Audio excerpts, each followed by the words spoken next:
मोह मोह से मुक्ति जरूरी है। इस राजा को अपनी किस चीज पर इतना मोह हो गया था?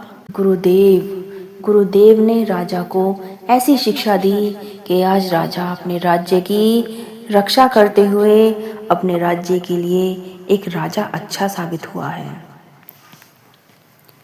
प्यार से कहिए संतु जी, धन्यकार जी। आशा करती हूँ आप सभी सतगुरु माता जी के आशीर्वाद से बहुत अच्छे होंगे। दासी आज आपके लिए एक और नई कहानी लेके आई है।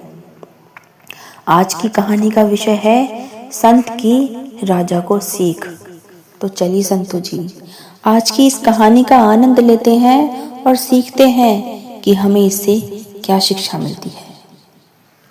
बहुत पुराने समय में एक संत किसी राज्य में पहुंचे।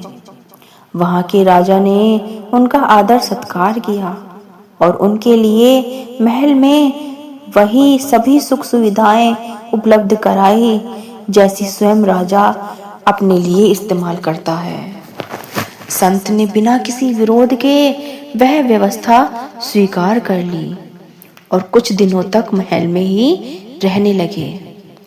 कुछ समय बाद राजा ने संत से कहा, हे गुरुदेव, पहले आप जंगल में साधारण जीवन जी रहे थे और अब आप महल में शाही सुख भोग रहे हैं।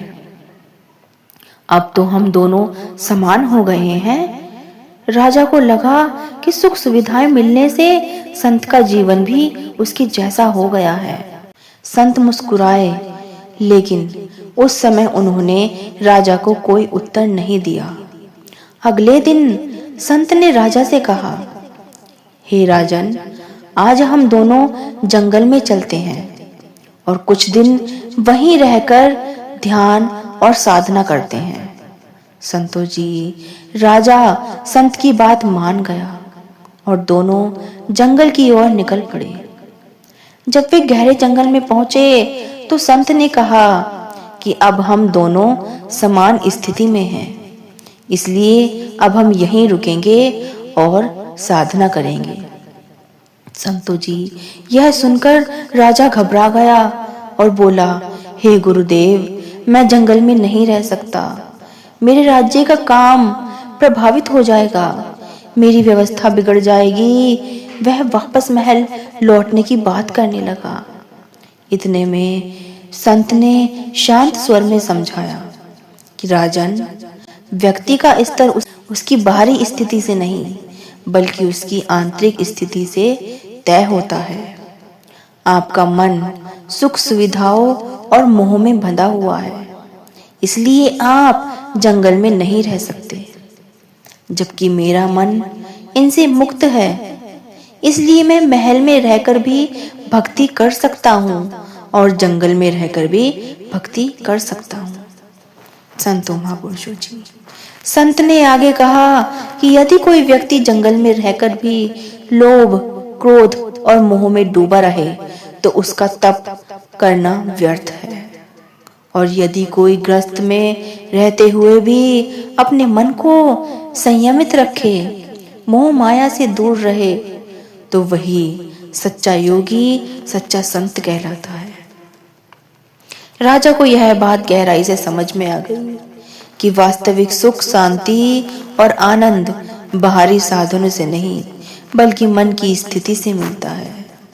संतो महापुरुषों जी, इस कहानी से हमें यही सीख मिलती है कि आंतरिक स्थिति ही वास्तविक शक्ति है। व्यक्ति की सफलता या असफलता बाहरी वातावरण पर नहीं बल्कि व्यक्ति के मन की स्थिति पर निर्भर करती है। शांत और नियंत्रित मन किसी भी परिस्थिति में संतुलन बनाए रखता है। मोह से मुक्ति जरूरी है। अत्यधिक सुख सुविधाएं अगर हमें मिल जाएं, तो धन या वस्तुओं से लगाव व्यक्ति को कमजोर बनाता है। जब हमारा मन इन सब चीजों से बंध जाता है तो निर्णय क्षमता प्रभावित होती है।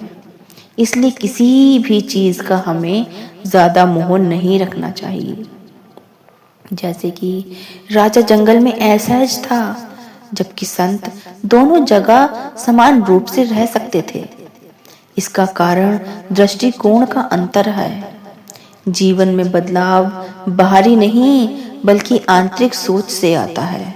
संयम ही सच्चा साथी है। जीवन व्यक्ति को मानसिक स्थिरता देता है। क्रोध, लाभ और ईर्ष्या से दूर रखकर व्यक्ति बेहतर निर्णय ले सकता है। साधना केवल स्थान पर निर्भर नहीं है। ध्यान, शांति और आत्मनियंत्रण केवल जंगल या एकांत में ही संभव नहीं है। इन्हें हम घर, कार्यस्थल और समाज में भी अपना सकते हैं। इसके लिए हमारे मन की स्थिति मजबूत होनी चाहिए। बाहरी सफलता से अधिक आंतरिक शांति महत्वपूर्ण होती है। जो धन, पद, सुविधा का जीवन का हिस्सा है, लेकिन असली सफलता मन की शांति और संतोष में है। तो संतों महापुरुषों जी, संतुलित जीवन ही आदर्श जीवन है। ग्रस्त जीवन में रहते हुए भी व्यक्ति यदि मोह माया से दूर रहे तो वह उतना ही आध्यात्मिक और सफल हो सकता है जितना कोई साधु होता है। जो व्यक्ति अपने भीतर स्थिर रहता है वही हर स्थिति में सफल और शांत जीवन जी सकता है।